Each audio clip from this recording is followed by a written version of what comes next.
رمضان يا رمضان رمضان يا رمضان رمضان يا رمضان رمضان يا رمضان رمضان يا خير الشهور فيك المحبة بلا شرور فيك السنة فيك الضياء رمضان يا خير الشهور رمضان يا رمضان رمضان يا رمضان رمضان يا رمضان رمضان يا رمضان رمضان يا رمضان ಸರ್ವಸ್ತುತಿಯು ಸರ್ವಲೋಕಗಳ ಪಾಲಕ ಪ್ರಭುವಾದ ಅಲ್ಲಾಹನಿಗೆ ಮೀಸಲು. ಅವನ ಅಪಾರ ಅನುಗ್ರಹಗಳು ಎಲ್ಲ ಸಂದೇಶವಾಹಕರ ಮೇಲೆ, ಅಂತಿಮ ಸಂದೇಶವಾಹಕರಾದ ಪ್ರವಾದಿ ಮೊಹಮ್ಮದ್ ಸಲ್ಲಲ್ಲಾಹು ಅಲೈಹಿ ವಸಲ್ಲಮರ ಮೇಲೆ ಸದಾ ವರ್ಷಿಸುತ್ತಿರಲಿ. ಪ್ರಿಯ ವೀಕ್ಷಕರೇ, ಅಸ್ಸಲಾಮು ಅಲೈಕುಂ ವರಹಮತುಲ್ಲಾಹಿ ವಬರಕಾತುಹು. ನಿಮ್ಮೆಲ್ಲರ ಮೇಲೆ ಆ ದೇವನ ಶಾಂತಿ ಮತ್ತು ಕೃಪೆ ಇರಲಿ. ತಂದೆ ತಾಯಿಯ ಹಕ್ಕು. ಇಂದಿನ ಈ ಕಾರ್ಯಕ್ರಮದಲ್ಲಿ ತಂದೆ ತಾಯಿಯ ಹಕ್ಕು ಇದರ ವಿಷಯದಲ್ಲಿ ಪವಿತ್ರ ಕುರಾನ್ ಮತ್ತು ಹದೀಸ್ನ ಆಧಾರದಲ್ಲಿ ಕೆಲವೊಂದು ವಿಚಾರಗಳನ್ನು ನಿಮ್ಮ ಮುಂದೆ ಇಡಲು ಬಯಸುತ್ತಿದ್ದೇನೆ. ಪವಿತ್ರ ಕುರಾನ್ನಲ್ಲಿ 2 ರೀತಿಯ ಹಕ್ಕುಗಳ ಕುರಿತು ಪ್ರಸ್ತಾಪಿಸಲಾಗಿದೆ. ಒಂದು ದೇವನಿಗೆ ಸಂಬಂಧಿಸಿದ ಹಕ್ಕು, ಇನ್ನೊಂದು ದೇವನ ದಾಸರಿಗೆ ಸಂಬಂಧಿಸಿದ ಹಕ್ಕುಗಳು. ದೇವನ ದಾಸರಿಗೆ ಸಂಬಂಧಿಸಿದ ಹಕ್ಕುಗಳಲ್ಲಿ ತಂದೆ ತಾಯಿಯ ಹಕ್ಕುಗಳನ್ನು ದೇವನು ತನ್ನೊಂದಿಗೆ ಜೋಡಿಸಿರುವುದು ಕಂಡುಬರುತ್ತದೆ. ಪವಿತ್ರ ಕುರಾನ್ನ ಅನೇಕ ಕಡೆಗಳಲ್ಲಿ ದೇವನು ತನ್ನ ಹಕ್ಕನ್ನು ಪ್ರಸ್ತಾಪಿಸುವಾಗ ಮಾತಾಪಿತರ ಹಕ್ಕನ್ನು ಜೋಡಿಸಿ ಹೇಳಿರುವುದು ಕಂಡುಬರುತ್ತದೆ. ಪವಿತ್ರ ಕುರಾನ್ನ ಬನಿ ಇಸ್ರಾಯಿಲ್ ಅಧ್ಯಾಯದಲ್ಲಿ ಇದು ನಮಗೆ ಕಂಡುಬರುತ್ತದೆ. ಅದರ ಒಂದು ಸೂಕ್ತ, ವಕಲಾ ರಬ್ಬುಕ ಅಲ್ಲಾ ತಾಬುದು ಇಲ್ಲಾ ಇಯಾಹು ವಬಿಲ್ ವಾಲಿದೈನಿ ಇಹ್ಸಾನ. ನಿಮ್ಮ ಪ್ರಭು ವಿಧಿಸಿಬಿಟ್ಟಿದ್ದಾನೆ, ನೀವು ಅವನ ಹೊರತು ಇನ್ನಾರ ದಾಸ್ಯಾರಾಧನೆಯನ್ನು ಮಾಡಬಾರದು, ಮಾತಾಪಿತರೊಂದಿಗೆ ಸೌಜನ್ಯದಿಂದ ವರ್ತಿಸಬೇಕು. ಪವಿತ್ರ ಕುರಾನ್ನ ಅನೇಕ ಕಡೆಗಳಲ್ಲಿ ಈ ರೀತಿ ದೇವನ ಹಕ್ಕು ಮತ್ತು ಮಾತಾಪಿತರ ಹಕ್ಕುಗಳನ್ನು ಜೋಡಿಸಿ ಹೇಳಿರುವುದು ಕಂಡುಬರುತ್ತದೆ. ಇದರಿಂದ ನಮಗೆ ತಿಳಿದು ಬರುವುದೇನೆಂದರೆ, ಮಾತಾಪಿತರ ಹಕ್ಕುಗಳಿಗೆ ದೇವನ ದೃಷ್ಟಿಯಲ್ಲಿ ಯಾವ ರೀತಿಯ ಪ್ರಾಮುಖ್ಯತೆ ಇದೆ ಎಂಬುದು. ಪ್ರವಾದಿ ಮೊಹಮ್ಮದ್ ಸಲ್ಲಲ್ಲಾಹು ಅಲೈಹಿ ವಸಲ್ಲಮರೊಡನೆ ಪ್ರಶ್ನಿಸಲಾಯಿತು, ಅಲ್ಲಾಹನಿಗೆ ಅತ್ಯಂತ ಹೆಚ್ಚು ಪ್ರಿಯವಾದ ಕರ್ಮ ಯಾವುದು? ಪ್ರವಾದಿ ಮೊಹಮ್ಮದ್ ಸಲ್ಲಲ್ಲಾಹು ಅಲೈಹಿ ವಸಲ್ಲಮರು ಉತ್ತರಿಸಿದರು, ಸಮಯಕ್ಕೆ ಸರಿಯಾಗಿ ನಿರ್ವಹಿಸುವ ನಮಾಜ್. ಅದರ ನಂತರ ಅಲ್ಲಾಹನಿಗೆ ಅತ್ಯಂತ ಪ್ರಿಯವಾದ ಕರ್ಮ ಯಾವುದು ಎಂದು ಪ್ರಶ್ನಿಸಲಾಯಿತು. ಪ್ರವಾದಿ ಮೊಹಮ್ಮದ್ ಸಲ್ಲಲ್ಲಾಹು ಅಲೈಹಿ ವಸಲ್ಲಮರು ಉತ್ತರಿಸಿದರು, ತಂದೆ ತಾಯಿಗಳೊಂದಿಗೆ ಸೌಜನ್ಯದ ವರ್ತನೆ. ಅದರ ನಂತರ ಯಾವುದು ಅಲ್ಲಾಹನಿಗೆ ಅತ್ಯಂತ ಪ್ರಿಯವಾದ ಕರ್ಮ ಎಂದು ಪ್ರಶ್ನಿಸಿದಾಗ ಪ್ರವಾದಿ ಮೊಹಮ್ಮದ್ ಸಲ್ಲಲ್ಲಾಹು ಅಲೈಹಿ ವಸಲ್ಲಮರು ಉತ್ತರಿಸಿದರು, ಅಲ್ಲಾಹನ ಮಾರ್ಗದಲ್ಲಿ ಹೋರಾಟ ಮಾಡುವುದು. ಅಲ್ಲಾಹನ ಮಾರ್ಗದಲ್ಲಿ ಹೋರಾಟ ಮಾಡುವುದನ್ನು ಶ್ರೇಷ್ಠ ಕರ್ಮ ಎಂದು ಬಣ್ಣಿಸಿದ್ದರೂ ಕೂಡ ಅಲ್ಲಾಹನಿಗೆ ಅತ್ಯಂತ ಪ್ರಿಯವಾದ ಕರ್ಮ, ಅಲ್ಲಾಹನ ಮಾರ್ಗದ ಹೋರಾಟಕ್ಕಿಂತಲೂ ಅತ್ಯಂತ ಪ್ರಿಯವಾದ ಕರ್ಮ ತಂದೆ ತಾಯಿಗಳೊಂದಿಗೆ ಸದ್ವರ್ತನೆ ಎಂಬುದು ಈ ಪ್ರವಾದಿ ವಚನದಲ್ಲಿ ಸ್ಪಷ್ಟಪಡಿಸಲಾಗಿದೆ. ಒಮ್ಮೆ ಪ್ರವಾದಿ ಮೊಹಮ್ಮದ್ ಸಲ್ಲಲ್ಲಾಹು ಅಲೈಹಿ ವಸಲ್ಲಮರ ಬಳಿಗೆ ಓರ್ವ ವ್ಯಕ್ತಿಯು ಬಂದು, ನಾನು ತಮ್ಮೊಂದಿಗೆ ಅಲ್ಲಾಹನ ಮಾರ್ಗದಲ್ಲಿ ಹೋರಾಟ ಮಾಡುವ ಮತ್ತು ಹಿಜ್ರತ್ ಮಾಡುವ, ವಲಸೆ ಹೋಗುವ ಪ್ರತಿಜ್ಞೆ ಮಾಡುತ್ತೇನೆ, ಬಯತ್ ಮಾಡುತ್ತೇನೆ ಎಂದು ಹೇಳುತ್ತಾನೆ. ಆಗ ಪ್ರವಾದಿ ಮೊಹಮ್ಮದ್ ಸಲ್ಲಲ್ಲಾಹು ಅಲೈಹಿ ವಸಲ್ಲಮರು ಹೇಳುತ್ತಾರೆ, ನಿಮ್ಮ ತಂದೆ ತಾಯಿ ಜೀವಂತವಿದ್ದಾರೆಯೇ? ಆ ವ್ಯಕ್ತಿ ಹೇಳುತ್ತಾರೆ, ಹೌದು ಜೀವಂತವಿದ್ದಾರೆ, ಆದರೆ ಅವರು ಬಹಳ ದುಃಖಿತರಾಗಿದ್ದಾರೆ. ಪ್ರವಾದಿ ಮೊಹಮ್ಮದ್ ಸಲ್ಲಲ್ಲಾಹು ಅಲೈಹಿ ವಸಲ್ಲಮರು ಹೇಳುತ್ತಾರೆ, ಮರಳಿ ಹೋಗಿರಿ, ನೀವು ನಿಮ್ಮ ತಂದೆ ತಾಯಿಯ ಕಡೆಗೆ ಮರಳಿ ಹೋಗಿರಿ, ಯಾಕೆಂದರೆ ನೀವು ಅವರನ್ನು ಯಾವ ರೀತಿ ದುಃಖಿಸಿದ್ದೀರೋ ಅದೇ ರೀತಿ ಅವರನ್ನು ನಗುವಂತೆ ಮಾಡಿರಿ ಎಂಬುದಾಗಿ. ಆದ್ದರಿಂದ ಪ್ರವಾದಿ ಮೊಹಮ್ಮದ್ ಸಲ್ಲಲ್ಲಾಹು ಅಲೈಹಿ ವಸಲ್ಲಮರು ಎಷ್ಟು ಶ್ರೇಷ್ಠ ಕರ್ಮವಾಗಿದ್ದರೂ, ಧರ್ಮದ ಸೇವೆ ಎಷ್ಟು ಉನ್ನತವಾಗಿದ್ದರೂ ಕೂಡ ತಂದೆ ತಾಯಿಯರನ್ನು ಬಿಟ್ಟು ಅವರನ್ನು ದುಃಖಿಸಿ ಯಾವ ಕೆಲಸವನ್ನು ಮಾಡಬಾರದು, ಅದಕ್ಕೆ ಅನುಮತಿ ನೀಡಲಿಲ್ಲ ಎಂಬುದು ಈ ಘಟನೆಯೇ ನಮಗೆ ಸಾಕ್ಷಿಯಾಗಿದೆ. ಪ್ರವಾದಿ ಮೊಹಮ್ಮದ್ ಸಲ್ಲಲ್ಲಾಹು ಅಲೈಹಿ ವಸಲ್ಲಮರೊಡನೆ ಪ್ರವಾದಿ ಮೊಹಮ್ಮದ್ ಸಲ್ಲಲ್ಲಾಹು ಅಲೈಹಿ ವಸಲ್ಲಮರು ಆತ ನಿಂದ್ಯನಾಗಲಿ, ಆತ ನಿಂದ್ಯನಾಗಲಿ, ಆತ ನಿಂದ್ಯನಾಗಲಿ ಎಂದು ಹೇಳಿದರು. ಜನರು ಕೇಳಿದರು, ಯಾರು? ಪ್ರವಾದಿ ಮೊಹಮ್ಮದ್ ಸಲ್ಲಲ್ಲಾಹು ಅಲೈಹಿ ವಸಲ್ಲಮರು ಹೇಳಿದರು, ಯಾರ ಬಳಿಯಲ್ಲಿ ತನ್ನ ತಂದೆ ತಾಯಿಗಳಿಬ್ಬರು ಇದ್ದು ಅವರಲ್ಲಿ ಒಬ್ಬರನ್ನು ಕೂಡ ವೃದ್ಧ ಸ್ಥಿತಿಯಲ್ಲಿ ಕಂಡು ಸ್ವರ್ಗ ಪ್ರವೇಶಕ್ಕೆ, ಅವರ ಸೇವೆ ಮಾಡದೆ ಸ್ವರ್ಗ ಪ್ರವೇಶಕ್ಕೆ ಅರ್ಹನಾಗದವನು, ಅವನನ್ನು ನಾನು ಶಪಿಸುತ್ತಿದ್ದೇನೆ ಎಂಬುದಾಗಿ. ಪವಿತ್ರ ಕುರಾನ್ ಕೂಡ ವೃದ್ಧ ತಂದೆ ತಾಯಿಗಳ ಕುರಿತು ಹೇಳುತ್ತದೆ. ಒಂದು ಕಡೆ ಈ ರೀತಿ ಹೇಳುತ್ತದೆ, ಇಮ್ಮಾ ಯಬ್ಲುಗನ್ನ ಇಂದಕಲ್ ಕಿಬರ ಅಹದಹುಮಾ ಔ ಕಿಲಾಹುಮಾ ಫಲಾ ತಕುಲ್ಲಹುಮಾ ಉಫ್ಫಿಂ ವಲಾ ತನ್ಹರ್ಹುಮಾ ವಕುಲ್ಲಹುಮಾ ಕೌಲನ್ ಕರೀಮಾ. ನಿಮ್ಮ ಪೈಕಿ ಅವರ ಪೈಕಿ ಒಬ್ಬರು ಅಥವಾ ಇಬ್ಬರು ವೃದ್ಧರಾಗಿ ನಿಮ್ಮ ಬಳಿಯಲ್ಲಿದ್ದರೆ ಅವರ ಮುಂದೆ ಚಕಾರವೆತ್ತಬೇಡಿರಿ, ಅವರನ್ನು ಜರೆಯಬೇಡಿರಿ ಮತ್ತು ಅವರೊಂದಿಗೆ ಗೌರವಪೂರ್ವಕವಾಗಿ ಮಾತನಾಡಿರಿ. ಅಂದರೆ ವೃದ್ಧರಾದ ತಂದೆ ತಾಯಿಗಳೊಂದಿಗೆ ಗೌರವಪೂರ್ವಕವಾಗಿ ಮಾತನಾಡಬೇಕು ಎಂಬುದಾಗಿ ಪವಿತ್ರ ಕುರಾನ್ ಎಚ್ಚರಿಸುತ್ತದೆ. ಇದಕ್ಕೆ ಪೂರಕವಾಗಿ ಒಂದು ಸಂಭಾಷಣೆಯು ಕೂಡ ನಮಗೆ ಆಧಾರವಾಗಿ ಸಿಗುತ್ತದೆ. ಪ್ರವಾದಿ ಮೊಹಮ್ಮದ್ ಸಲ್ಲಲ್ಲಾಹು ಅಲೈಹಿ ವಸಲ್ಲಮರ ಸಂಗಾತಿಯಾಗಿದ್ದಂತಹ Hazrat Abdullah bin Ibn Umar ರಲಿಯಲ್ಲಾಹು ಅನ್ಹು ಅವರು ತನ್ನ ಸಂಗಾತಿಯಾಗಿದ್ದಂತಹ ಹಜರತ್ ಅಬ್ದುಲ್ಲಾ ಬಿನ್ ಅಬ್ಬಾಸ್ ರಲಿಯಲ್ಲಾಹು ಅನ್ಹುರವರೊಂದಿಗೆ ಪ್ರಶ್ನಿಸುತ್ತಾರೆ, ನೀವು ನರಕದಿಂದ ಮುಕ್ತಿ ಹೊಂದಿ ಸ್ವರ್ಗಕ್ಕೆ ಪ್ರವೇಶಿಸಲು ಬಯಸುತ್ತೀರಾ? ಆಗ ಹಜರತ್ ಅಬ್ದುಲ್ಲಾ ಬಿನ್ ಅಬ್ಬಾಸ್ ರಲಿಯಲ್ಲಾಹು ಅನ್ಹು ಹೇಳುತ್ತಾರೆ, ಹೌದು, ಖಂಡಿತವಾಗಿಯೂ ಅಲ್ಲಾಹನ ಆಣೆ, ನಾನು ಇದನ್ನೇ ಬಯಸುತ್ತಾ ಇದ್ದೇನೆ. ಆಗ ಇಬ್ನ ಉಮರ್ ರಲಿಯಲ್ಲಾಹು ಅನ್ಹು ಹೇಳುತ್ತಾರೆ, ನಿಮ್ಮ ತಂದೆ ತಾಯಿ ಜೀವಂತವಿದ್ದಾರೆ? ಆಗ ಇಬ್ನ ಅಬ್ಬಾಸ್ ಹೇಳುತ್ತಾರೆ, ಹೌದು, ನನ್ನ ತಾಯಿ ಜೀವಂತವಿದ್ದಾರೆ. ಹಾಗಾದರೆ ನೀವು ಅವರೊಂದಿಗೆ ನಮ್ರತೆಯೊಂದಿಗೆ ಮಾತನಾಡಿದರೆ, ಅವರ ಆಹಾರ ಪಾನೀಯಗಳ ಬಗ್ಗೆ ವಿಚಾರಿಸಿದರೆ ಖಂಡಿತವಾಗಿಯೂ ನೀವು ಸ್ವರ್ಗ ಪ್ರವೇಶಿಸುತ್ತೀರಿ. ಆದರೆ ನೀವು ಮಹಾಪಾಪಗಳಿಂದ ದೂರವಿರಬೇಕು ಎಂಬುದಾಗಿ ಅವರು ಹೇಳಿಕೊಡುತ್ತಾರೆ. ಇದರಿಂದ ನಮಗೆ ತಿಳಿದು ಬರುತ್ತದೆ, ತಂದೆ ತಾಯಿಯೊಂದಿಗೆ ನಮ್ರತೆಯಿಂದ ಮಾತನಾಡಿದರೆ, ಸಹನೆ ವಹಿಸಿದರೆ ಮತ್ತು ಅವರ ಅನ್ನಪಾನೀಯಗಳ ವಿಚಾರಣೆ ಮಾಡಿದರೆ, ಕೇವಲ ಇಷ್ಟೇ ಮಾಡಿದರೆ ಸಾಕು, ಮನುಷ್ಯನಿಗೆ ಸ್ವರ್ಗಕ್ಕೆ ಹೋಗಲು ಇದು ಸಾಕಾಗುತ್ತದೆ. ಇಷ್ಟು ಹೇಳಿ ಪವಿತ್ರ ಕುರಾನ್ ಸುಮ್ಮನಾಗುವುದಿಲ್ಲ. ಬದಲಾಗಿ ಪವಿತ್ರ ಕುರಾನ್ ಹೇಳುತ್ತದೆ, ವಹ್ಫಿಲ್ ಲಹುಮಾ ಜನಾಹದುಲ್ಲಿ ಮಿನರ್ ರಹ್ಮ, ನೀವು ನಯ ವಿನಯದೊಂದಿಗೆ ಅವರ ಮುಂದೆ ಬಾಗಿಕೊಂಡಿರಿ. ಅಂದರೆ ಅವರ ಮುಂದೆ ಸಾಷ್ಟಾಂಗವೆರಗಬೇಕು ಎಂಬುದು ಇದರ ಅರ್ಥವಲ್ಲ. ಬದಲಾಗಿ ಅವರ ಗೌರವಕ್ಕೆ, ಘನತೆಗೆ ಕುಂದುಂಟಾಗದಂತೆ ಜಾಗರೂಕರಾಗಿರಬೇಕು, ಅವರ ಮುಂದೆ ದೊಡ್ಡಸ್ತಿಕೆಯನ್ನು ಮೆರೆಯದಿರುವುದು ಎಂಬುದು ಇದರ ಅರ್ಥವಾಗಿದೆ. ಒಮ್ಮೆ ಪ್ರವಾದಿ ಮೊಹಮ್ಮದ್ ಸಲ್ಲಲ್ಲಾಹು ಅಲೈಹಿ ವಸಲ್ಲಮರ ಸಂಗಾತಿಯಾಗಿದ್ದಂತಹ ಅಬೂ ಹುರೈರಾ ರಲಿಯಲ್ಲಾಹು ಅನ್ಹು ಇಬ್ಬರು ವ್ಯಕ್ತಿಗಳನ್ನು ಕಂಡರು. ಅದರಲ್ಲಿ ಒಬ್ಬನೊಡನೆ ಇನ್ನೊಬ್ಬರ ಬಗ್ಗೆ ವಿಚಾರಿಸುತ್ತಾರೆ. ಆಗ ಆ ವ್ಯಕ್ತಿ ಹೇಳುತ್ತಾನೆ, ಅದು ನನ್ನ ತಂದೆಯಾಗಿದ್ದಾರೆ. ಆಗ ಹಜರತ್ ಅಬೂ ಹುರೈರಾ ರಲಿಯಲ್ಲಾಹು ಅನ್ಹುರವರು ಆ ಮಗನೊಂದಿಗೆ ಹೇಳುತ್ತಾರೆ, ನೀನು ನಿನ್ನ ತಂದೆಯ ಹೆಸರನ್ನೆತ್ತಿ ಕರೆಯಬಾರದು, ನೀನು ನಿನ್ನ ತಂದೆ ನಡೆಯುವಾಗ ಅವರಿಗಿಂತ ಮುಂದೆ ಹೋಗಬಾರದು, ಅವರ ಹಿಂದೆ ನಡೆಯಬೇಕು ಮತ್ತು ಅವರು ಕುಳಿತುಕೊಳ್ಳುವುದಕ್ಕಿಂತ ಮುಂಚೆ ನೀನು ಕುಳಿತುಕೊಳ್ಳಬಾರದು. ಇದು ವಿನಯಶೀಲತೆಯ ಅತ್ಯುತ್ತಮ ರೂಪವಾಗಿದೆ. ತಂದೆ ತಾಯಿಯೊಂದಿಗೆ ವಿನಯದೊಂದಿಗೆ ಬಾಗಿಕೊಂಡಿರುವುದರ ಅತ್ಯುತ್ತಮ ರೂಪವಾಗಿದೆ. ಎಲ್ಲವನ್ನು ಅವರ ನಂತರವೇ ಮಾಡುವಂತಹ ಒಂದು ಕ್ರಿಯೆ. ಇದನ್ನು ಅಬೂ ಹುರೈರಾ ರಲಿಯಲ್ಲಾಹು ಅನ್ಹುರವರು ಅವರಿಗೆ ಉಪದೇಶಿಸುತ್ತಾರೆ. ಪವಿತ್ರ ಕುರಾನ್ನಲ್ಲಿ ತಂದೆ ತಾಯಿಗಳ ಹಕ್ಕುಗಳನ್ನು ವಿವರಿಸುವಾಗ ತಂದೆ ತಾಯಿಗಳನ್ನು ನಮ್ಮ ಸಂಪತ್ತಿನ ಒಡೆಯರೆಂದು ಪರಿಗಣಿಸಬೇಕೆಂದು ಪವಿತ್ರ ಕುರಾನ್ ಹೇಳುತ್ತದೆ. ಮನುಷ್ಯರು ಕೇಳುತ್ತಾರೆ, ನಾವೇನು ಖರ್ಚು ಮಾಡಬೇಕು? ಅಲ್ಲಾಹನು ಹೇಳುತ್ತಾನೆ, ನಾವೇನು ಖರ್ಚು ಮಾಡಬೇಕೆಂದು ಮನುಷ್ಯನು ಕೇಳುತ್ತಾನೆ. ಜನರು ಕೇಳುತ್ತಾರೆ, ನೀವೇನು ಖರ್ಚು ಮಾಡುವುದಿದ್ದರೂ ಅದರ ಪ್ರಥಮ ಹಕ್ಕುದಾರರು ನಿಮ್ಮ ತಂದೆ ತಾಯಿಯಂದಿರಾಗಿದ್ದಾರೆ ಎಂದು ಅಲ್ಲಾಹನು ಹೇಳುತ್ತಾನೆ. ಅಂದರೆ ತಂದೆ ತಾಯಿಗಳು ನಮ್ಮ ಸಂಪತ್ತಿನ ಒಡೆಯರಾಗಿದ್ದಾರೆ ಎಂಬುದು ಇದರ ಅರ್ಥವಾಗಿದೆ. ನಾವು ಅವರಿಗಾಗಿ ಖರ್ಚು ಮಾಡುವಂತಹ ಹಣ ಅವರ ಮೇಲೆ ತೋರಿಸುವಂತಹ ಔದಾರ್ಯವಲ್ಲ, ದಾನವಲ್ಲ. ಬದಲಾಗಿ ಅದು ಅವರ ಹಕ್ಕಾಗಿದೆ, ಅದು ಅವರದೇ ಸಂಪತ್ತಾಗಿದೆ. ಅದನ್ನೇ ಅವರಿಗೆ ನಾವು ಖರ್ಚು ಮಾಡುತ್ತಾ ಇದ್ದೇವೆ ಎಂಬುದು ಪವಿತ್ರ ಕುರಾನ್ನ ಈ ವಚನದ ಆಧಾರದಲ್ಲಿ ಹೇಳಬಹುದಾಗಿದೆ.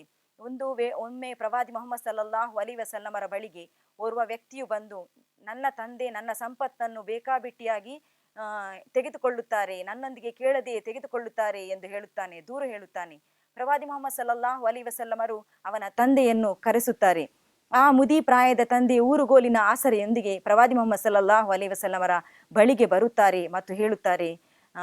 ಪ್ರವಾದಿ ಮೊಹಮ್ಮದ್ ಸಲ್ಲಲ್ಲಾಹು ಅಲೈಹಿ ವಸಲ್ಲಮರು ಆ ವ್ಯಕ್ತಿಯೊಂದಿಗೆ ವಿಚಾರಿಸಿದಾಗ, ಆ ಪ್ರಾಯದ ಮನುಷ್ಯ, ಆ ವೃದ್ಧ ವ್ಯಕ್ತಿಯು ಹೇಳುತ್ತಾರೆ, ನಾನು ಒಂದು ಕಾಲದಲ್ಲಿ ಬಲಾಢ್ಯನಾಗಿದ್ದೆ, ಇವನು ದುರ್ಬಲನಾಗಿದ್ದ, ನನ್ನ ಮಗ ದುರ್ಬಲನಾಗಿದ್ದ. ಒಂದು ಕಾಲದಲ್ಲಿ ನಾನು ಶ್ರೀಮಂತನಾಗಿದ್ದೆ, ಇವನು ದರಿದ್ರನಾಗಿದ್ದ. ಆಗ ಇವನು ನನ್ನ ಸಂಪತ್ತನ್ನು ತೆಗೆದುಕೊಳ್ಳುವಾಗ ನಾನು ಏನೂ ಮಾತನಾಡುತ್ತಿರಲಿಲ್ಲ. ಆದರೆ ಈಗ ನಾನು ದುರ್ಬಲನಾಗಿದ್ದೇನೆ, ಇವನು ಬಲಾಢ್ಯನಾಗಿದ್ದಾನೆ. ನಾನು ದರಿದ್ರನಾಗಿದ್ದೇನೆ, ಇವನು ಶ್ರೀಮಂತನಾಗಿದ್ದಾನೆ. ಇವನ ಸೊತ್ತಿನಿಂದ ನನ್ನನ್ನು ತಡೆಯುತ್ತಿದ್ದಾನೆ ಎಂದು ಹೇಳಿದಾಗ ಪ್ರವಾದಿ ಮೊಹಮ್ಮದ್ ಸಲ್ಲಲ್ಲಾಹು ಅಲೈಹಿ ವಸಲ್ಲಮರಿಗೆ ಬಹಳ ಬೇಸರವಾಗುತ್ತದೆ, ದುಃಖವಾಗುತ್ತದೆ. ಅವರು ಅತ್ತು ಬಿಡುತ್ತಾರೆ ಮತ್ತು ಹೇಳುತ್ತಾರೆ, ಮಗನಿಗೆ ಈ ರೀತಿ ಉಪದೇಶಿಸುತ್ತಾರೆ, ಹೋಗು, ನಿನ್ನ ಆ, ನೀನು ಮತ್ತು ನಿನ್ನ ಸಂಪತ್ತು ಅದು ನಿನ್ನ ತಂದೆಯ ಸೊತ್ತಾಗಿದೆ, ನೀನು ನಿನ್ನ ಸಂಪತ್ತು ಅದು ನಿನ್ನ ತಂದೆಯ ಸೊತ್ತಾಗಿದೆ ಎಂಬುದಾಗಿ. ಆದ್ದರಿಂದ ಯಾವ ತಂದೆ ತಾಯಂದಿರೂ ಕೂಡ ಸಂಕೋಚ ಪಡದ ರೀತಿಯಲ್ಲಿ ನಾವು ನಮ್ಮ ಸಂಪತ್ತನ್ನು ಅವರ ಮೇಲೆ ಖರ್ಚು ಮಾಡಬೇಕಾಗಿದೆ, ಅದು ಅವರ ಹಕ್ಕಾಗಿದೆ ಎಂಬುದನ್ನು ಈ ಘಟನೆಯ ಆಧಾರದಲ್ಲಿ ನಾವು ತಿಳಿದುಕೊಳ್ಳಬಹುದಾಗಿದೆ. ಪವಿತ್ರ ಕುರಾನ್ನಲ್ಲಿ ಎಲ್ಲ ಕಡೆಗಳಲ್ಲಿ, ಅನೇಕ ಕಡೆಗಳಲ್ಲಿ ತಂದೆ ತಾಯಿಯ ಹಕ್ಕುಗಳನ್ನು ವಿವರಿಸಿದ ಬೆನ್ನಲ್ಲೇ ಅದರ ಹತ್ತಿರವೇ ಅಲ್ಲಾಹನು ತಾಯಿಯ ಹಕ್ಕನ್ನು ವಿವರಿಸಿರುವುದು, ತಾಯಿಯ ಸಂಕಷ್ಟದ ಸಂದರ್ಭವನ್ನು ವಿವರಿಸಿರುವುದು ಕಂಡುಬರುತ್ತದೆ. ಇದರಿಂದ ತಿಳಿದು ಬರುವುದೇನೆಂದರೆ ತಾಯಿಯ ಸೇವೆಯು ತಂದೆಗಿಂತ ಹಿರಿದಾಗಿದೆ ಎಂಬುದು. ಪವಿತ್ರ ಕುರಾನ್ನ ಲುಕ್ಮಾನ್ ಅಧ್ಯಾಯದಲ್ಲಿ ನೋಡಿರಿ, ಅಲ್ಲಾಹನು ಹೇಳುತ್ತಾನೆ, ವವಸ್ಸೈನಲ್ ಇನ್ಸಾನ ಬಿವಾಲಿದೇಹಿ ಹಮಲತ್ ಉಮ್ಮುಹು ವಹನನ್ ಅಲಾ ವಹನಿನ್.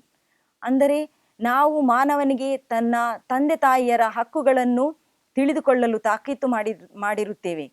ಅವನ ತಾಯಿಯು ನಿತ್ರಾಣದ ಮೇಲೆ ನಿತ್ರಾಣವನ್ನು ಸಹಿಸಿ ಅವನನ್ನು ತನ್ನ ಗರ್ಭದಲ್ಲಿ ಇರಿಸಿದಳು ಎಂಬುದಾಗಿ. ಅಂದರೆ ತಾಯಿಯ ಸೇವೆಯು ತಂದೆಯ ಸೇವೆಗಿಂತ ಹಿರಿದಾಗಿದೆ. ತಂದೆಯು ಗೌರವಕ್ಕೆ ಪಾತ್ರನಾಗುತ್ತಾನೆ, ತಾಯಿಯು ತಂದೆಗಿಂತ 3 ಪಟ್ಟು ಸೇವೆಗೆ ಪಾತ್ರಳಾಗುತ್ತಾಳೆ ಎಂಬುದು ನಮಗೆ ಹದೀಸ್ನಲ್ಲಿಯೂ ಕೂಡ ಕಾಣಲು ಸಾಧ್ಯವಾಗುತ್ತದೆ. ಒಮ್ಮೆ ಪ್ರವಾದಿ ಮುಹಮ್ಮದ್ ಸಲ್ಲಲ್ಲಾಹು ಅಲೈಹಿ ವಸಲ್ಲಮರ ಬಳಿಗೆ ಓರ್ವ ವ್ಯಕ್ತಿಯು ಬಂದು ತನ್ನ ತಾಯಿಯ ಸುದೀರ್ಘ ಸೇವೆಯ ಬಗ್ಗೆ ವಿವರಿಸುತ್ತಾನೆ. ನಾನು ನನ್ನ ತಾಯಿಯನ್ನು, ಅಂಗವಿಕಲ ತಾಯಿಯನ್ನು ನನ್ನ ಹೆಗಲ ಮೇಲೆ ಹೇರಿಕೊಂಡು ಯಮನ್ನಿಂದ ಮಕ್ಕಾಕ್ಕೆ ಬಂದಿರುತ್ತೇನೆ.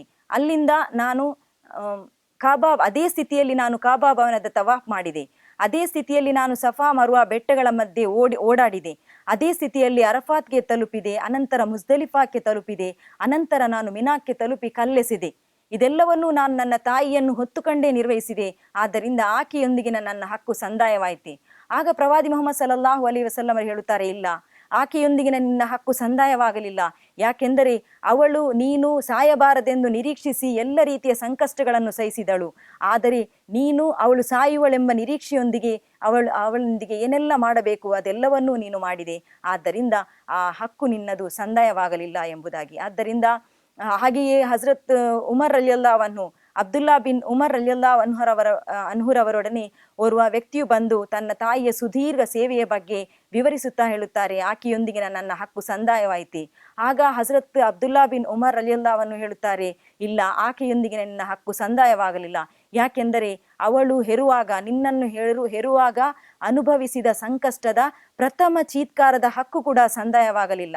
ಇದರಿಂದ ನಮಗೆ ತಿಳಿದು ಬರುವುದೇನೆಂದರೆ ತಂದೆ ತಾಯಿಯ ಹಕ್ಕುಗಳು, ಅದರಲ್ಲಿಯೂ ವಿಶೇಷವಾಗಿ ತಾಯಿಯ ಹಕ್ಕು ಎಂಬುದು ಅದು ನಿರಂತರ ಇರುವಂಥದ್ದು, ಅದು ಮುಗಿಯುವಂಥದ್ದಲ್ಲ. ಮರಣದ ಬಳಿಕವೂ ಕೂಡ ಆ ಹಕ್ಕು ನಮ್ಮ ಬಳಿಯಲ್ಲಿ ಆ ಹಕ್ಕು ಇರುತ್ತದೆ ಎಂಬುದಕ್ಕೆ ಪ್ರವಾದಿ ಮುಹಮ್ಮದ್ ಸಲ್ಲಲ್ಲಾಹು ಅಲೈಹಿ ವಸಲ್ಲಮರು ಒಂದು ವಚನವೂ ಕೂಡ ಆಧಾರವಾಗಿದೆ.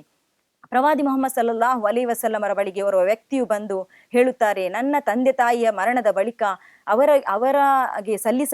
ಅವರಿಗೆ ಸಲ್ಲಿಸಬೇಕಾದ ಯಾವುದಾದರೂ ಹಕ್ಕು ಇದೆಯೇ, ಋಣ ಇದೆಯೇ ಎಂಬುದಾಗಿ ಕೇಳಿದಾಗ ಪ್ರವಾದಿ ಮುಹಮ್ಮದ್ ಸಲ್ಲಲ್ಲಾಹು ಅಲೈಹಿ ವಸಲ್ಲಮರು ಹೇಳಿದರು, ಹೌದು ಇದೆ. ನೀನು ಅವರಿಗಾಗಿ ಪ್ರಾರ್ಥಿಸಬೇಕು, ಅವರ ಪಾಪ ವಿಮೋಚನೆಗಾಗಿ, ಅವರ ಕ್ಷಮೆಗಾಗಿ ಪ್ರಾರ್ಥಿಸಬೇಕು. ಅವರು ಮಾಡಿಟ್ಟ ಉಯಿಲುಗಳನ್ನು, ಅದರಲ್ಲಿ ಧರ್ಮಸಮ್ಮತವಾದಂತಹ ಉಯಿಲನ್ನು ಪೂರ್ತಿಗೊಳಿಸಬೇಕು ಮತ್ತು ಅವರ ತಂದೆ ತಾಯಿಯರ ಬಂಧುಗಳೊಂದಿಗೆ ಉತ್ತಮ ರೀತಿಯಲ್ಲಿ ವರ್ತಿಸಬೇಕು. ಮಾತ್ರವಲ್ಲ, ಅವರ ಸಂಗಾತಿಗಳೊಂದಿಗೆ ಗೌರವಿಸಬೇಕು, ಅವರ ಸ್ನೇಹಿತರನ್ನು ಗೌರವಿಸಬೇಕು ಎಂಬುದಾಗಿ ಪ್ರವಾದಿ ಮುಹಮ್ಮದ್ ಸಲ್ಲಲ್ಲಾಹು ಅಲೈಹಿ ವಸಲ್ಲಮರು ಆದೇಶಿಸಿದರು. ಆದ್ದರಿಂದ ತಂದೆ ತಾಯಿಯ ಸೇವೆ ಎಂಬುದು ಅದು ಮುಗಿಯುವಂಥದ್ದಲ್ಲ, ಅದು ನಿರಂತರ ಇರುವಂಥದ್ದು ಎಂಬುದಕ್ಕೆ ಪ್ರವಾದಿ ವಚನವು ಸಾಕ್ಷಿಯಾಗಿದೆ. ಪ್ರವಾದಿ ಮುಹಮ್ಮದ್ ಸಲ್ಲಲ್ಲಾಹು ಅಲೈಹಿ ವಸಲ್ಲಮರು ಹೇಳಿದರು, ಎಲ್ಲ ಪಾಪಗಳಿಗೆ ಅಲ್ಲಾಹನು ಶಿಕ್ಷೆಯನ್ನು ಮರಣಾನಂತರದ ಜೀವನದಲ್ಲಿ ಮೀಸಲಿರಿಸಿದ್ದಾನೆ. ಆದರೆ ತಂದೆ ತಾಯಿಗಳೊಂದಿಗಿನ ವರ್ತನೆಯನ್ನು, ತಂದೆ ತಾಯಿಗಳೊಂದಿಗೆ ಆಜ್ಞೋಲ್ಲಂಘನೆ ಮಾಡಿರುವುದಕ್ಕೆ ಶಿಕ್ಷೆಯನ್ನು ಈ ಲೋಕದಲ್ಲಿಯೇ ನೀಡುತ್ತಾನೆ ಎಂಬುದಾಗಿ. ಇದಕ್ಕೆ ಆಧಾರ ಪ್ರವಾದಿ ಮುಹಮ್ಮದ್ ಸಲ್ಲಲ್ಲಾಹು ಅಲೈಹಿ ವಸಲ್ಲಮರ ಸಂಗಾತಿ. ಅವರು ಮರಣಶಯ್ಯೆಯಲ್ಲಿ ಬಹಳ ಸಂಕಷ್ಟವನ್ನು ಅನುಭವಿಸುತ್ತಾ ಇದ್ದರು. ಅವರ ತಾಯಿಯನ್ನು ಕರೆಸಲಾಯಿತು. ಆ ತಾಯಿಯೊಂದಿಗೆ ನಿಮ್ಮ ಮಗನಿಗೆ ಕ್ಷಮಿಸಿ ಎಂದು ಹೇಳಲಾಯಿತು. ಆ ತಾಯಿ ಹೇಳುತ್ತಾರೆ, ಖಂಡಿತವಾಗಿಯೂ ನಾನು ಕ್ಷಮಿಸುವುದಿಲ್ಲ. ಯಾಕೆಂದರೆ ಮದುವೆಯಾದಂದಿನಿಂದ ಆತ ಒಳ್ಳೆಯವ, ಆದರೆ ಮದುವೆಯಾದಂದಿನಿಂದ ಆತ ನನ್ನ ಕಡೆಗೆ ಗಮನ ಹರಿಸುತ್ತಾ ಇಲ್ಲ, ನನ್ನನ್ನು ತನ್ನ ಹೆಂಡತಿಯ ಮುಂದೆ ಅವಮಾನಗೊಳಿಸುತ್ತಾನೆ. ಮಾತ್ರವಲ್ಲ, ನಾನು ಇಂದಿಗೂ ಕೂಡ ಈ ವೃದ್ಧಾಪ್ಯದಲ್ಲಿಯೂ ಕೂಡ ದುಡಿದು ಸಂಪಾದಿಸಿ ತಿನ್ನುತ್ತಾ ಇದ್ದೇನೆ. ಖಂಡಿತವಾಗಿಯೂ ನಾನು ಆತನಿಗೆ ಕ್ಷಮಿಸುವುದಿಲ್ಲ, ಆತನು ನನ್ನನ್ನು ಬಹಳ ದುಃಖಿಸಿದ್ದಾನೆ. ಆಗ ಪ್ರವಾದಿ ಮೊಹಮ್ಮದ್ ಸಲ್ಲಲ್ಲಾಹು ಅಲೈಹಿ ವಸಲ್ಲಂ ಹೇಳುತ್ತಾರೆ, ಅವನನ್ನು ಬೆಂಕಿಯ ಅಗ್ನಿಯ ಒಂದು ಕುಂಡ ತಯಾರಿಸಿ ಅದಕ್ಕೆ ಎಸೆದು ಬಿಡಿರಿ ಎಂಬುದಾಗಿ. ಇದನ್ನು ನೋಡಿ ಆ ವೃದ್ಧ ಮಹಿಳೆಯು ಹೇಳುತ್ತಾರೆ, ನನ್ನ ಮುಂದೆ ನನ್ನ ಮಗನನ್ನು ಬೆಂಕಿಯ ಕುಂಡಕ್ಕೆ ಎಸೆದು ಬಿಡುವುದೇ? ಆಗ ಆ ಪ್ರವಾದಿ ಮೊಹಮ್ಮದ್ ಸಲ್ಲಲ್ಲಾಹು ಅಲೈಹಿ ವಸಲ್ಲಂ ಹೇಳುತ್ತಾರೆ, ನೀವು ಅವನನ್ನು ಕ್ಷಮಿಸದಿದ್ದರೆ ನಾಳೆ ಅಲ್ಲಾಹನು ಕೂಡ ಇದೇ ರೀತಿ ಅವನನ್ನು ನರಕಕ್ಕೆ ಹಾಕುತ್ತಾನೆ, ನರಕದ ಬೆಂಕಿಯಲ್ಲಿ ಆತನು ಉರಿಯಬೇಕಾಗುವುದು ಎಂದು ಹೇಳಿದಾಗ ಆ ತಾಯಿಯು ಕ್ಷಮಿಸಿ ಬಿಡುತ್ತಾರೆ. ವರದಿಗಾರರು ಅಭಿಪ್ರಾಯ ಹೇಳುತ್ತಾರೆ, ಆ ಮಗ ಸಂತೃಪ್ತಿಯಲ್ಲಿ ಪವಿತ್ರ ವಚನವನ್ನು ಉಚ್ಚರಿಸಿ ನಿಧನರಾಗುತ್ತಾರೆ ಎಂಬುದಾಗಿ. ಆದ್ದರಿಂದ ತಂದೆ ತಾಯಿಗಳ ಆಜ್ಞೋಲ್ಲಂಘನೆ ಮಾಡಿದರೆ, ತಂದೆ ತಾಯಿಗಳೊಂದಿಗೆ ಅಸಭ್ಯ ರೀತಿಯಲ್ಲಿ ವರ್ತಿಸಿದರೆ ಅದರ ಶಿಕ್ಷೆಯನ್ನು ಇಹಲೋಕದಲ್ಲಿಯೇ ಅಲ್ಲಾಹನು ನೀಡುತ್ತಾನೆ ಎಂಬುದಕ್ಕೆ ಈ ಘಟನೆಯು ಆಧಾರವಾಗಿದೆ. ಮಾತ್ರವಲ್ಲ, ಇಂದು ಈ ಸಮಾಜದಲ್ಲಿ ಇಂತಹ ಘಟನೆಗಳು ನಡೆಯುತ್ತಲೇ ಇರಬಹುದು, ಆದರೆ ಅದು ನಮ್ಮ ಗಮನಕ್ಕೆ ಬರುವುದಿಲ್ಲ ಎಂಬುದು ಮಾತ್ರ ಸತ್ಯವಾಗಿದೆ. ಪ್ರವಾದಿ ಮೊಹಮ್ಮದ್ ಸಲ್ಲಲ್ಲಾಹು ಅಲೈಹಿ ವಸಲ್ಲಂ ಹೇಳಿದರು, ತಂದೆ ತಾಯಿಗಳ ಸೇವೆ ಮಾಡಿದರೆ ಮಹಾಪಾಪಗಳಿಗೂ ಕೂಡ ಅದು ಪ್ರಾಯಶ್ಚಿತ್ತವಾಗುತ್ತದೆ. ಒಮ್ಮೆ ಪ್ರವಾದಿ ಮೊಹಮ್ಮದ್ ಸಲ್ಲಲ್ಲಾಹು ಅಲೈಹಿ ವಸಲ್ಲಮರೊಂದಿಗೆ ಓರ್ವ ವ್ಯಕ್ತಿಯು ಬಂದು ಹೇಳುತ್ತಾನೆ, ನನ್ನಿಂದ ಒಂದು ಮಹಾಪಾಪ ಸಂಭವಿಸಿದೆ, ಅದಕ್ಕೆ ಪ್ರಾಯಶ್ಚಿತ್ತ ಪಡಲು ನಾನು ಬಯಸುತ್ತಾ ಇದ್ದೇನೆ. ಪ್ರಾಯಶ್ಚಿತ್ತ ಪಡುವಂತಹ, ಪಶ್ಚಾತ್ತಾಪ ಪಡುವಂತಹ ಯಾವುದಾದರೂ ಒಂದು ವಿಧಾನ ಇದೆಯೇ, ನನಗೆ ತೋರಿಸಿಕೊಡಿರಿ ಎಂದು ಹೇಳಿದಾಗ ಪ್ರವಾದಿ ಮೊಹಮ್ಮದ್ ಸಲ್ಲಲ್ಲಾಹು ಅಲೈಹಿ ವಸಲ್ಲಮರು ಕೇಳುತ್ತಾರೆ, ನಿಮಗೆ ತಂದೆ ತಾಯಿ ಇದ್ದಾರೆ? ಆಗ ಆ ವ್ಯಕ್ತಿ ಹೇಳುತ್ತಾರೆ, ಇಲ್ಲ, ಅವರು ಜೀವಂತವಾಗಿಲ್ಲ. ಹಾಗಾದರೆ ನಿಮ್ಮ ಚಿಕ್ಕಮ್ಮ ಜೀವಂತವಾಗಿದ್ದಾರೆ? ಹೌದು ಎಂದು ಹೇಳಿದಾಗ, ಹೋಗು, ಅವರ ಸೇವೆ ಮಾಡು, ನಿನ್ನ ಚಿಕ್ಕಮ್ಮನ ಸೇವೆ ಮಾಡು ಎಂಬುದಾಗಿ ಪ್ರವಾದಿ ಮೊಹಮ್ಮದ್ ಸಲ್ಲಲ್ಲಾಹು ಅಲೈಹಿ ವಸಲ್ಲಮರು ಕಳುಹಿಸಿಕೊಡುತ್ತಾರೆ. ಅಂದರೆ ತಾಯಿ ಇಲ್ಲದಿದ್ದರೆ ಚಿಕ್ಕಮ್ಮನ ಸೇವೆಯು ಕೂಡ ಮಹಾಪಾಪಗಳಿಗೆ ಪ್ರಾಯಶ್ಚಿತ್ತವಾಗುತ್ತದೆ ಎಂಬುದನ್ನು ಕೂಡ ಇಲ್ಲಿ ಪ್ರವಾದಿ ಮೊಹಮ್ಮದ್ ಸಲ್ಲಲ್ಲಾಹು ಅಲೈಹಿ ವಸಲ್ಲಮರು ತಮ್ಮ ಮಾತಿನ ಮೂಲಕ ವ್ಯಕ್ತಪಡಿಸುತ್ತಾರೆ. ಹಾಗೆಯೇ ಪ್ರವಾದಿ ಮೊಹಮ್ಮದ್ ಸಲ್ಲಲ್ಲಾಹು ಅಲೈಹಿ ವಸಲ್ಲಮರು ಹೇಳಿದರು, ಅಲ್ಲಾಹನ ಪ್ರೀತಿಯು ತಂದೆ ತಾಯಿಯ ಪ್ರೀತಿಯಲ್ಲಿದೆ, ಅಲ್ಲಾಹನ ಕೋಪವು ತಂದೆ ತಾಯಿಯ ಕೋಪದಲ್ಲಿದೆ. ಆದ್ದರಿಂದ ಯಾವ ಕಾರಣಕ್ಕೂ ಕೂಡ ನೀವು ತಂದೆ ತಾಯಿಗಳಿಗೆ ಕೋಪ ಬರದಂತೆ ಜಾಗರೂಕರಾಗಿರಬೇಕು. ಯಾಕೆಂದರೆ ತಂದೆ ತಾಯಿಗಳೇ ನಿಮ್ಮ ಸ್ವರ್ಗವಾಗಿದ್ದಾರೆ, ತಂದೆ ತಾಯಿಗಳೇ ನಿಮ್ಮ ನರಕವಾಗಿದ್ದಾರೆ. ಈ ಒಂದು ವಚನವನ್ನು ನಾವೆಲ್ಲರೂ ಕೂಡ ನೆನಪಿಟ್ಟುಕೊಳ್ಳಬೇಕಾದ ಅಗತ್ಯವಿದೆ. ಇಂದು ಎಲ್ಲ ರೀತಿಯ ಸೌಲಭ್ಯಗಳಿವೆ, ಆದರೆ ಮಕ್ಕಳ ಹೃದಯದಲ್ಲಿ ಕರುಣೆ, ಸೃಜನಶೀಲತೆ, ಸೌಜನ್ಯಶೀಲತೆಯು ಹೊರಟು ಹೋಗಿರುವುದು ಕಂಡುಬರುತ್ತದೆ. ಆದ್ದರಿಂದಲೇ ಇಂದು ನಾನಾ ಕಡೆಗಳಲ್ಲಿ ವೃದ್ಧಾಶ್ರಮಗಳು ತಲೆ ಎತ್ತಿ ನಿಂತುಕೊಂಡಿದೆ. ಇಂತಹವರು ಅಲ್ಲಾಹನ ಕೋಪಕ್ಕೆ ಪಾತ್ರರಾಗಬಹುದು ಎಂಬುದನ್ನು ದೃಢವಾಗಿ ನಂಬಿಕೊಂಡು ಇಂತಹ ವೃದ್ಧಾಶ್ರಮ ಸಂಸ್ಕೃತಿಯಿಂದ ಹೊರಬಂದು ತಂದೆ ತಾಯಿಗಳೊಂದಿಗೆ ಸೌಜನ್ಯದಿಂದ ವರ್ತಿಸುವಂತಹ ಕೆಲಸವನ್ನು ಮಾಡಬೇಕಾಗಿದೆ. ಹಾಗೆಯೇ ತಂದೆ ತಾಯಿಯ ಸೇವೆಯಲ್ಲಿ ತಂದೆ ತಾಯಿಯೊಂದಿಗೆ ಎಲ್ಲ ರೀತಿಯಲ್ಲಿಯೂ ಆಜ್ಞಾಪಾಲನೆ ಮಾಡಬೇಕು, ಅವರ ಹಕ್ಕುಗಳನ್ನು ಸಂದಾಯ ಮಾಡಬೇಕು ಎಂದು ಹೇಳಿದ ಬೆನ್ನಿಗೆ ಅಲ್ಲಾಹನು ಹೇಳುವಂಥ ಒಂದು ಮಾತು, ಒಂದು ವಿಷಯದಲ್ಲಿ ಮಾತ್ರ ನೀವು ಅವರ ಆಜ್ಞಾಪಾಲನೆಯನ್ನು ಮಾಡಬಾರದು. ಅದು ಯಾವುದೆಂದರೆ ಹಜರತ್ ಲುಕ್ಮಾನ್ ಅಧ್ಯಾಯದಲ್ಲಿ ಅಲ್ಲಾಹನು ಹೇಳುತ್ತಾನೆ, ಅವರು ನನ್ನೊಂದಿಗೆ ಅಲ್ಲಾಹನೊಂದಿಗೆ ಯಾರನ್ನಾದರೂ ಸಹಭಾಗಿಯನ್ನಾಗಿ ಮಾಡಬೇಕು ಎಂದು ಆಜ್ಞಾಪಿಸಿದರೆ, ಒತ್ತಾಯಪಡಿಸಿದರೆ ನೀವು ಅವರ ಮಾತನ್ನು ಯಾವ ಕಾರಣಕ್ಕೂ ಕೇಳಬಾರದು, ಆದರೆ ಅವರೊಂದಿಗೆ ಸದ್ವರ್ತನೆ ತೋರುತ್ತಿರು. ಹಜರತ್ ಅಸ್ಮಾ ರಲಿಯಲ್ಲಾಹು ಅನ್ಹಾ ಹೇಳುತ್ತಾರೆ, ಹುದೈಬಿಯಾ ಸಂಧಿಯ ಸಂದರ್ಭದಲ್ಲಿ ನನ್ನ ತಾಯಿಯು ಮಕ್ಕಾದಿಂದ ನನ್ನ ಬಳಿಗೆ ಬರುತ್ತಾರೆ. ಅವರು ಬಹುದೇವ ವಿಶ್ವಾಸಿಯಾಗಿದ್ದರು. ಅವರು ಇಸ್ಲಾಮನ್ನು ದ್ವೇಷಿಸುತ್ತಾ ಇದ್ದರು, ಇಸ್ಲಾಂ ಸ್ವೀಕರಿಸಿರಲಿಲ್ಲ. ಆಗಿನ್ನೂ ಅವರು ಇಸ್ಲಾಮನ್ನು ಸ್ವೀಕರಿಸಿರಲಿಲ್ಲ. ನಾನು ಪ್ರವಾದಿ ಮೊಹಮ್ಮದ್ ಸಲ್ಲಲ್ಲಾಹು ಅಲೈಹಿ ವಸಲ್ಲಮರೊಂದಿಗೆ ಕೇಳಿದೆ, ನನ್ನ ತಾಯಿಯು ನನ್ನ ಬಳಿಗೆ ಬಂದಿದ್ದಾರೆ, ಅವರು ಬಹುದೇವ ವಿಶ್ವಾಸಿಯಾಗಿದ್ದಾರೆ, ಅವರು ನಾನು ಏನಾದರೂ ಕೊಡಬೇಕೆಂದು ನಿರೀಕ್ಷಿಸುತ್ತಾ ಇದ್ದಾರೆ, ನಾನೇನು ಮಾಡಬೇಕು? ಆಗ ಪ್ರವಾದಿ ಮೊಹಮ್ಮದ್ ಸಲ್ಲಲ್ಲಾಹು ಅಲೈಹಿ ವಸಲ್ಲಮರು ಹೇಳಿದರು, ನೀನು ಅವರೊಂದಿಗೆ ಬಂಧುತ್ವದ ಅತ್ಯುತ್ತಮ ವರ್ತನೆಯನ್ನು ತೋರಿಸು. ಮಾತ್ರವಲ್ಲ, ಏನೆಲ್ಲ ಕೊಡಲಿಕ್ಕೆ ಸಾಧ್ಯವಿದೆಯೋ ಅದೆಲ್ಲವನ್ನೂ ಆಕೆಗೆ ಕೊಟ್ಟು ಬಿಡು. ಅಂದರೆ ಪವಿತ್ರ ಕುರಾನ್ನ ಆಧಾರದಲ್ಲಿಯೂ ಪವಿತ್ರ ಕುರಾನ್ ಕೂಡ ಮುಸ್ಲಿಂ ತಾಯಿ, ಮುಸ್ಲಿಮೇತರ ತಾಯಿ ಎಂಬ ವ್ಯತ್ಯಾಸವನ್ನು ಕಲ್ಪಿಸಿಲ್ಲ. ಅವರೊಂದಿಗೆ ಸದ್ವರ್ತನೆಯನ್ನು ತೋರುವಂತೆ ಆಜ್ಞಾಪಿಸಿದೆ. ಎಲ್ಲಿಯವರೆಗೆಂದರೆ ಅವರು ನನ್ನೊಂದಿಗೆ ಯಾರನ್ನಾದರೂ ಸಹಭಾಗಿಯನ್ನಾಗಿ ಮಾಡಬೇಕು ಎಂದು ಆಜ್ಞಾಪಿಸಿದರೆ, ಒತ್ತಾಯಪಡಿಸಿದರೆ ಮಾತ್ರ ಅದನ್ನು ಕೇಳಬಾರದು. ಉಳಿದ ಸಂದರ್ಭಗಳಲ್ಲಿ ಅವಳೊಂದಿಗೆ ಸದ್ವರ್ತನೆ ತೋರಬೇಕೆಂದು ಪವಿತ್ರ ಕುರಾನ್ ಕೂಡ ಆಜ್ಞಾಪಿಸಿದೆ. ಪ್ರವಾದಿ ಮೊಹಮ್ಮದ್ ಸಲ್ಲಲ್ಲಾಹು ಅಲೈಹಿ ವಸಲ್ಲಮರು ಕೂಡ ಅದನ್ನೇ ನಮಗೆ ಕಲಿಸಿಕೊಟ್ಟಿದ್ದಾರೆ. ವೃದ್ಧಾಪ್ಯವೆಂಬುದು ಖಂಡಿತವಾಗಿಯೂ ಅದೊಂದು ರೀತಿಯ ಅಸಹಾಯಕ ಸ್ಥಿತಿಯಾಗಿದೆ. ಈ ಸಂದರ್ಭದಲ್ಲಿ ತಂದೆ ತಾಯಿಗಳು ಬಹಳ ದುರ್ಬಲರಾಗಿರುತ್ತಾರೆ, ಮಾನಸಿಕವಾಗಿಯೂ ದೈಹಿಕವಾಗಿಯೂ ಕೂಡ ಅವರು ದುರ್ಬಲರಾಗಿರುತ್ತಾರೆ. ಇಂತಹ ಸಂದರ್ಭದಲ್ಲಿ ಅವರು ನಮ್ಮನ್ನು ನಿರ್ಲಕ್ಷಿಸಲಾಗುತ್ತಿದೆ ಎಂದು ಭಾವಿಸುತ್ತಾರೆ. ಸಣ್ಣ ಸಣ್ಣ ವಿಷಯಗಳಿಗೂ ಅವರು ದುಃಖಿತರಾಗುತ್ತಾರೆ ಅಥವಾ ಕೋಪಗೊಳ್ಳುವುದು ನಮಗೆ ಕಂಡುಬರುತ್ತದೆ. ಇಂತಹ ಸಂದರ್ಭದಲ್ಲಿ ಪವಿತ್ರ ಕುರಾನ್ ಆದೇಶಿಸಿದಂತೆ ಅವರೊಂದಿಗೆ ಸೌಜನ್ಯದ, ಕರುಣೆಯ, ವಿನಯಶೀಲತೆಯ ವರ್ತನೆಯನ್ನು ಎಲ್ಲ ಮಕ್ಕಳು ತೋರಿಸಬೇಕಾಗಿದೆ. ಮಾತ್ರವಲ್ಲ, ಅವರಿಗಾಗಿ ನಾವು ಅಲ್ಲಾಹನೊಂದಿಗೆ ಪ್ರಾರ್ಥಿಸಬೇಕಾಗಿದೆ. ಅಲ್ಲಾಹನು ಕಲಿಸಿಕೊಟ್ಟಂತಹ ಪ್ರಾರ್ಥನೆ ರಬ್ಬಿರ್ ಹಮ್ ಹುಮಾ ಕಮಾ ರಬ್ಬಯಾನಿ ಸಗೀರಾ. ಓ ನನ್ನ ಪ್ರಭು, ನನ್ನನ್ನು ಚಿಕ್ಕಂದಿನಿಂದ ವಾತ್ಸಲ್ಯದಿಂದ ಸಾಕಿ ಸಲಹಿದಂತೆಯೇ ಅವರ ಮೇಲೆ ನೀನು ಕೃಪೆ ತೋರು ಎಂಬುದಾಗಿ ಪ್ರತಿಯೊಬ್ಬರೂ ಕೂಡ ತಂದೆ ತಾಯಿಗಳಿಗಾಗಿ ಪ್ರಾರ್ಥಿಸಬೇಕು. ಇಂತಹ ಮಕ್ಕಳೇ ತಂದೆ ತಾಯಿಗಳ ಅತ್ಯುತ್ತಮ ಸೊತ್ತಾಗಿದ್ದಾರೆ, ಅತ್ಯುತ್ತಮ ಸಂತಾನವಾಗಿದ್ದಾರೆ. ತಂದೆ ತಾಯಿಗಳೊಂದಿಗೆ ಉತ್ತಮ ರೀತಿಯಲ್ಲಿ ವರ್ತಿಸಿದರೆ ಅಂತಹವರ ಸಂಕಷ್ಟಗಳು ಕೂಡ ಪರಿಹಾರವಾಗುತ್ತದೆ ಎಂಬುದಕ್ಕೆ ಒಂದು ಘಟನೆಯು ನಮಗೆ ಸಾಕ್ಷಿಯಾಗಿದೆ. ಇಸ್ರಾಯೇಲ್ ಜನಾಂಗದಲ್ಲಿ ನಡೆದಂತಹ ಒಂದು ಘಟನೆ. 3 ವ್ಯಕ್ತಿಗಳು ಗುಹೆಯಲ್ಲಿ ದಾರಿ ಕಾಣದೆ ಉಳಿದು ಬಿಡುತ್ತಾರೆ. ಇಂತಹ ಸಂದರ್ಭದಲ್ಲಿ ಅವರು ಬಹಳ ದುಃಖಿತರಾಗುತ್ತಾರೆ. ಯಾವ ರೀತಿ ಈ ಗುಹೆಯಿಂದ ಹೊರಗೆ ಬರುವುದು ಎಂಬುದಾಗಿ ಅವರು ಯೋಚಿಸತೊಡಗುತ್ತಾರೆ. ಕೊನೆಗೆ ಅವರಿಗೆ ಒಂದು ಉಪಾಯ ಹೊಳೆಯುತ್ತದೆ.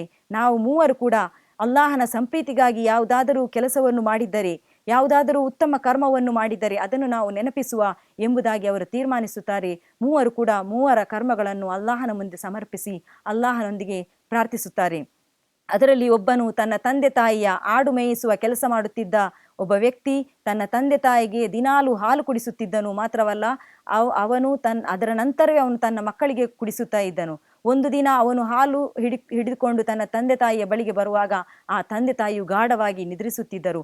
ಅವರನ್ನು ಎಬ್ಬಿಸದೆ ತನ್ನ ಹೆಂಡತಿ ಮಕ್ಕಳಿಗೆ ಕೊಡದೆ ಅವರು ನಿದ್ರೆಯಿಂದ ಏಳುವ ತನಕ ಅವನು ಆ ತಂದೆ ತಾಯಿಯ ಬಳಿಯೇ ಕುಳಿತುಕೊಂಡಿದ್ದನು. ಈ ವಿಷಯವನ್ನು ಅವನು ಅಲ್ಲಾಹನ ಮುಂದೆ, ಇದು ಕೇವಲ ನಾನು ನಿನ್ನ ಸಂಪ್ರೀತಿಗಾಗಿ ಮಾಡಿದ್ದೇನೆ ಎಂಬುದಾಗಿ ಅವನು ಅಲ್ಲಾಹನ ಮುಂದೆ ಸಮರ್ಪಿಸಿದಾಗ ಅಲ್ಲಾಹನು ಆ 3 ಪ್ರಾರ್ಥನೆಯನ್ನು ಸ್ವೀಕರಿಸಿ ಅವರನ್ನು ಆ ಸಂಕಷ್ಟದಿಂದ ಪಾರುಗೊಳಿಸಿ ಅವರಿಗೆ ಗುಹೆಯಿಂದ ಹೊರಗೆ ಬರುವಂತಹ ದಾರಿಯನ್ನು ತೋರಿಸಿಕೊಡುತ್ತಾನೆ.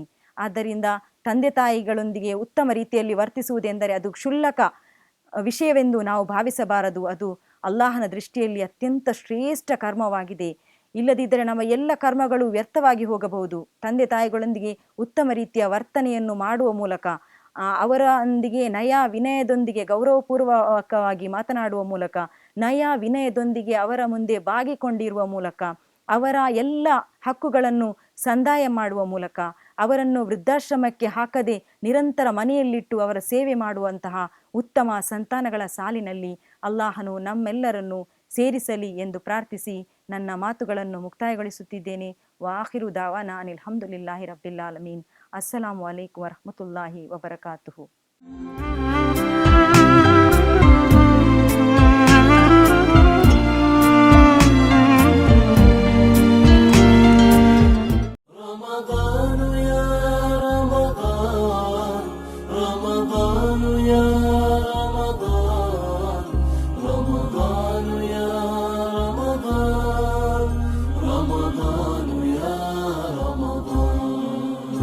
رمضان يا خير الشهور فيك المحبة بلا شرور فيك السنة فيك الضياء رمضان يا خير الشهور.